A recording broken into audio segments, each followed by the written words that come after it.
chaos, disorder, anarchy, nihilism, madness. The Lord of Frenzied Flame ending is similar to the ending of the movie Fight Club. The type of ending Tyler Durden would have loved. Burn it all down to the ground. And who hasn't felt that way at some point, right? It's an old and alluring idea.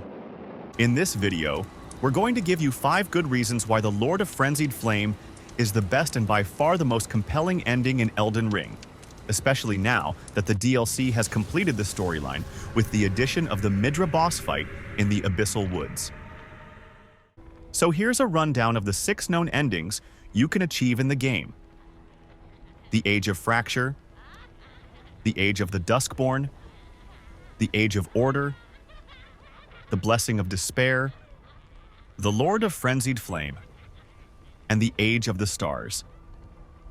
The number one reason that the Frenzied Flame is the best ending is because it's an arduous, long, and complex quest. You really have to work hard to get this ending right, and it's very easy to miss all the required steps. The challenge, however, is rewarding and pays off in the end. It begins by finding this NPC named Hyetta. We first encounter her by the lake-facing cliff site of Grace.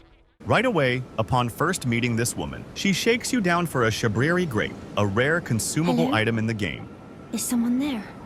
My name is Hyetta, and I'm journeying in search of the distant light. If I might be so bold as to ask, would you donate any Shabriri grapes in your possession to me? My eyesight has been weak since birth, you see. I can't tell which way I'm supposed to go next, but when I eat one of those grapes, I can feel a distant light in the back of my eyes. It will lead me to my true duty as a finger maiden. You will need a total of 3 of these grapes to keep her quest moving. Oh, many thanks to you. Now I can feel the distant light once more. You are most kind indeed. May the blessing of the fingers be upon you. I think she looks like Taylor Swift with a blindfold. We next find her at the Purified Ruins. I don't know how she gets around with that blindfold on. She will ask for another Shabriri grape, which is found nearby in these ruins. Hello? Is someone there? Would you donate any Shabriri grapes in your possession to me? I'm on a pilgrimage in search of the distant light, and when I eat one of those grapes, I can feel the light in the back of my eyes. You're not like the others who give me grapes, are you? They rest their trembling hands upon me. Howling wordlessly, they gently stroke my eyes. Their frail fingers, emaciated. Yet still, they give me the grapes. But you seem somehow firmer. You are most kind indeed. May the blessing of the fingers be upon you. Our third encounter is near the Gate Town Bridge. She's real easy to miss standing over there by herself, so keep looking. Hello? And yes, she will ask for Is another someone there? Shabriri grape. Would you donate any Shabriri grapes in your possession to me? I'm on a pilgrimage in search of the distant light, and when I eat one of those grapes, I can feel the light in the back of my eyes. Oh, many thanks to you. Now I can feel the distant light once more. That aside, I wonder what Shabriri grapes really are. Now, for reason number 2 for why this is the best ending, cannibalism. Gotta give it to the writers of this game for incorporating cannibalism into the game. Delectably tender and sweet, yet searing. What a sight they must be to behold. And now, for the horrible truth. Yeah, eat first. Ask questions later. No. Not a good idea, lady. That's not possible. Not all of those people. So those noises I heard were... Yeah, those grapes were really people parts, uh-huh.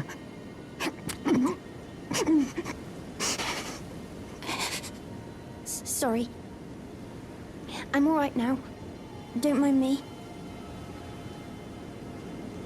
She gets over it pretty quickly. I apologize. You only did as I asked. I'll be fine. Think no more of it. We can rationalize away just about any horrible behavior, like eating human eyeballs. Just one of those things you gotta do sometimes, you know, Is that for you the over greater there? good or whatever. I've gleaned something very important indeed, thanks to you. The reason why it was eyes I had to eat. The distant light is far and frail, so faint it can't be seen by the naked eye. But with everyone's eyes together, it appears. Finally, it all makes sense. I'm certain now. I will be a finger maiden. Our fourth encounter happens at Bellum Church. Having gotten past knowing that the grapes are human eyes, she now wants some stronger stuff. The ordinary grapes don't work anymore. That eyeball high must be pretty awesome. Oh, hello. Is that you over there?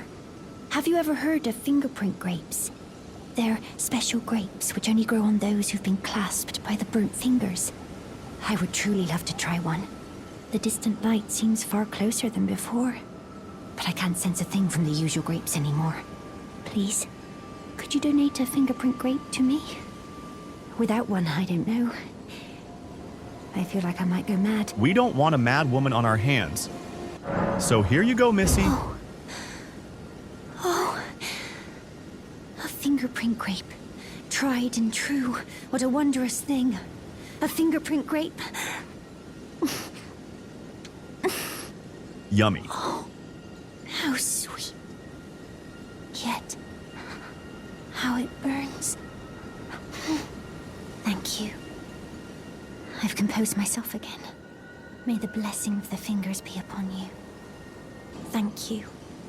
From the bottom of my heart, I'm sure I'll be a finger maiden. After this encounter, we then have to make our way through hell to get to this difficult and annoying boss fight. I love those brilliant purple and orange colors though. Really pretty and deadly.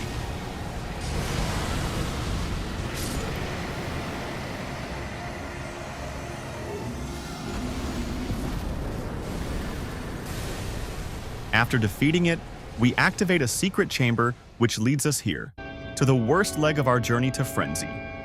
This is my least favorite place in the entire game, just a horrible, horrible parkour nightmare. I hate this place, and the music is as sad as I feel here. I mean, I really hate this place. But you slog on until you get to the bottom, where we meet Hyetta for the fifth and final time. And this is the only time she won't ask you to feed her eyeballs. So you're here as well, are you? I realized as we've talked, I'll be a maiden, and you, surely a lord. Go to the door ahead. After divesting yourself of your possessions, it will surely open, and the three fingers will welcome you. May the flame of chaos find purchase within you. So we enter the room and go through the ritual of being branded by the three fingers. Check out my muscles. Nice.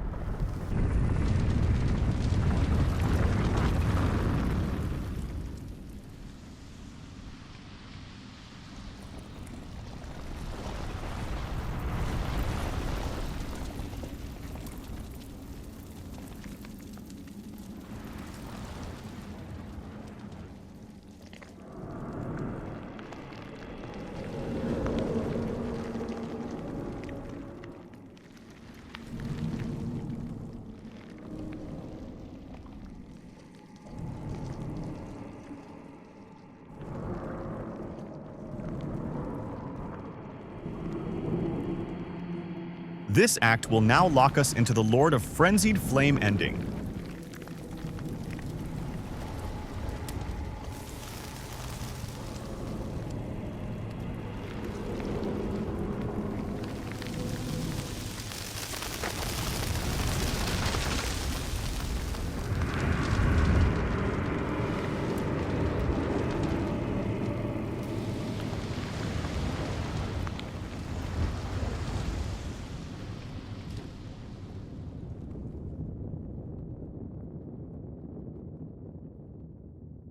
It's just super cool, and the scars are evidence you've been, touched by the madness. The flame of chaos has nestled within you. Could you please rest your hand upon me? Burn me with the flame to make me your maiden. This is the game's sexiest scene.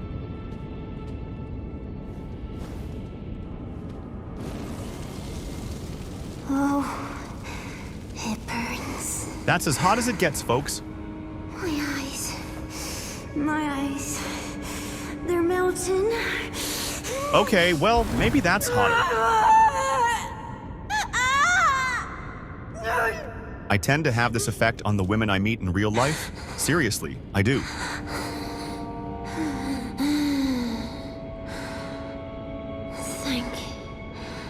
Thank you. Anytime, sweetheart. And here is the third reason this ending rocks. The NPC gives us a detailed explanation of what will happen to the world if we chose this ending.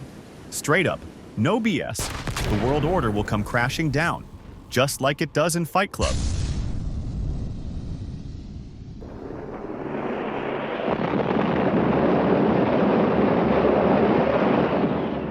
I have touched them.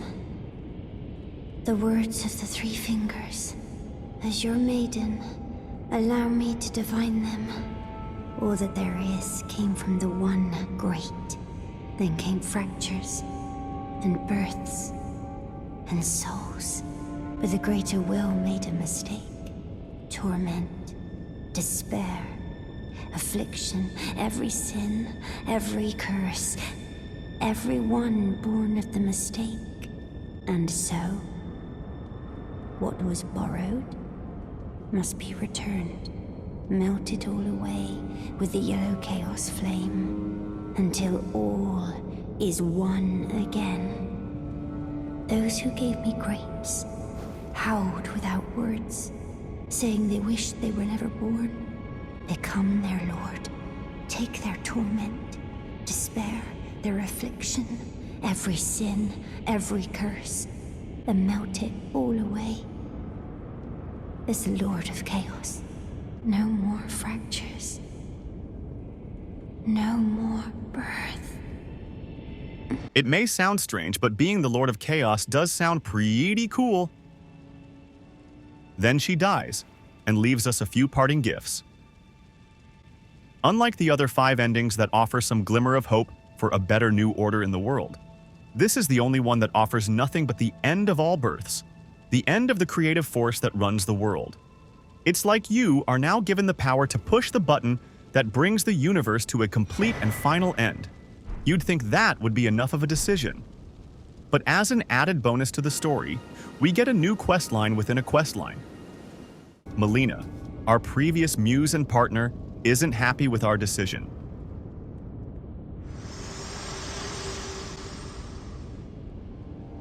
You have inherited the frenzied flame. A pity. You are no longer fit. Our journey together ends here. And remember, should you rise as the Lord of Chaos, I will kill you. As sure as night follows day, such is my duty. For allowing you the strength of runes. Goodbye, my companion. Goodbye, Torrent. As if the game didn't provide enough enemies, we've now made a mortal one in Melina. This is the best written quest in the whole game. It all makes sense. A second bonus is that if you get this far before lighting the Forge of the Giants, you get this alternate cutscene. You get to listen to the sounds of flame. Self-immolation is a consistent theme in this game. You can set yourself on fire, or you can allow Melina to set herself on fire to complete her own agenda. But I like this cutscene best. It's more cinematically excellent and visually stunning. I also really like this hat.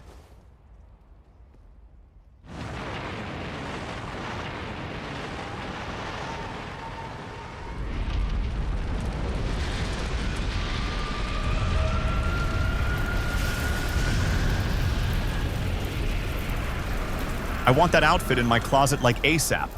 I'm already awesome enough, but that outfit would just elevate me to the next level, I swear.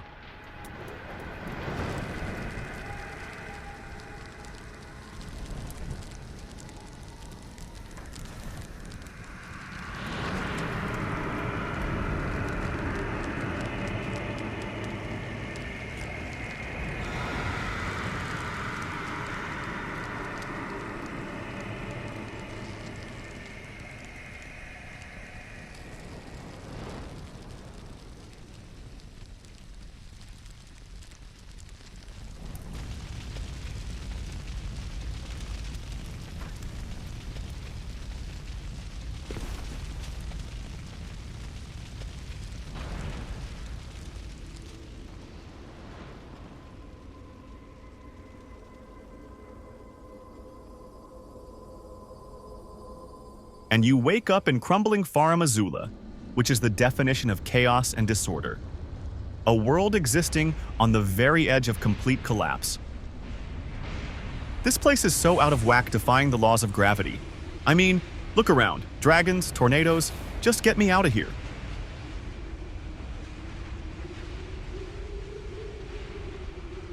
The DLC now permits us to find Midra, the actual Lord of Frenzied Flame in the flesh. And that brings me to the fourth reason this is the best ending. The quest remains consistently difficult to achieve. In order to get to Midra, you have to traverse the worst area of the entire DLC, the Abyssal Woods. It's just a nightmare to get here. You really, really suffer getting here. It's so disorienting and dark.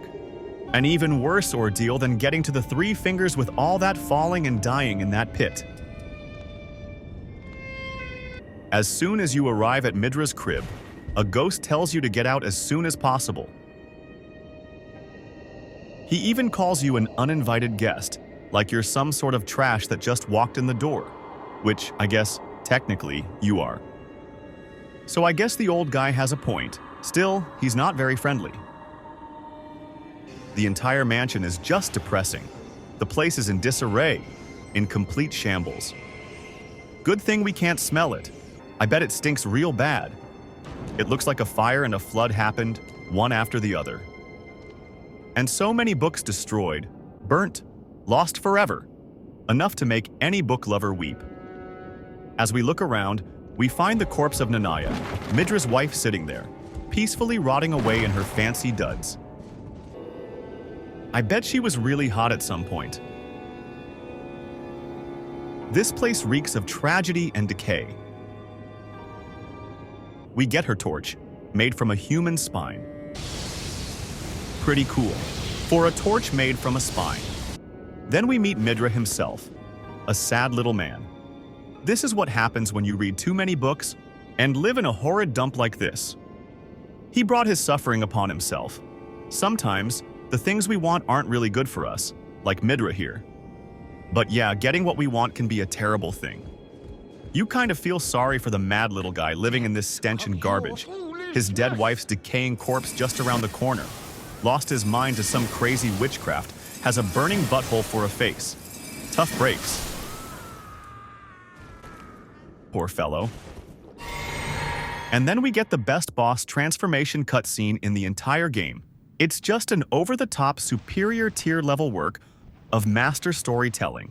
Beats anything those comic book movies are doing nowadays. Enough. I have endured more than enough.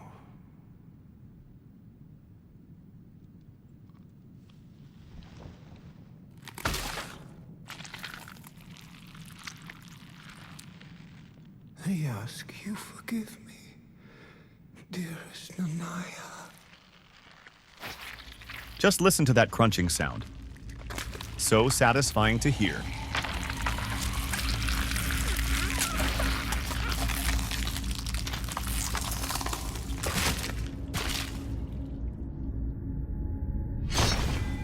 Damn, that's so good!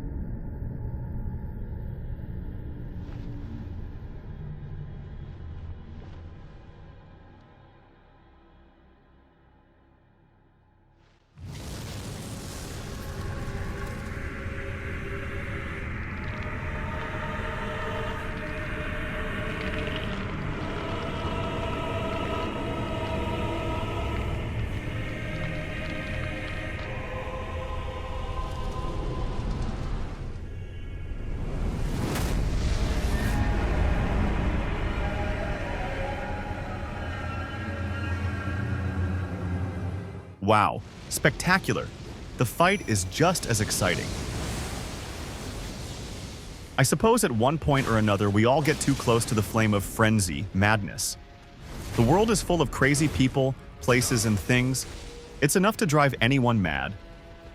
It's okay to lose your mind now and then, chasing after the latest fads, that new phone, the latest song, the hottest trends and fashions, but in the end, in the larger scope of things, none of that matters. It all ends in madness and forgetfulness. The Lord of Frenzied Flame ending reminds us that nothing we do in this life really matters. All the accumulated knowledge in the world will one day be lost to the ravages of the elements and turn to ashes and dust. Everything everywhere will one day be lost. All that energy, all that effort, so painfully expended will be lost forever. The lights will go out, and life will vanish like a ghost and the sound of a flame flickering somewhere far away. There's a strange beauty to that pessimistic outlook that I can't quite put my finger on. Yet, I find it temptingly, alluring, comforting even. But that's as poetic as I can wax, as I ponder the metaphysics of this brilliant game. But you get my drift. There seems to be a deeply held human belief that the world is broken. As Hyetta said in the basement, creation has made some sort of huge mistake. One great big oops. And so we are ever chasing some better world, whatever we think that better world may be. But this ending is having none of that. This ending has had enough. It's time to just pull the plug. You will end the fruitless cycle of birth, life, and death once and for all. Finally, the Lord of Frenzied Flame quest can now be completed. Which brings me to the fifth reason for this being the best ending. You become, like Vishnu, the destroyer of worlds. I put on these sexy pants just for this part. I think they make me look pretty awesome. What do you think? Anyway, back to the awesome end scene and stop admiring my awesome thighs. Alright, so here we go.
Pure cinematic gold.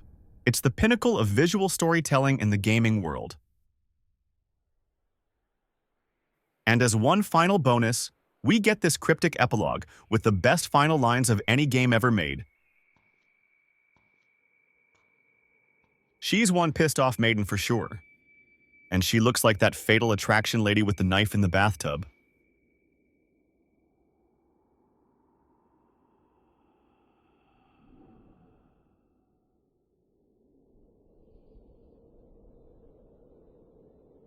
Lord of Frenzied Flame.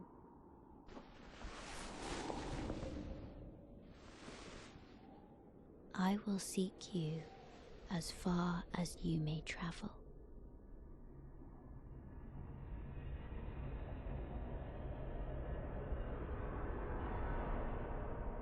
To deliver you what is yours.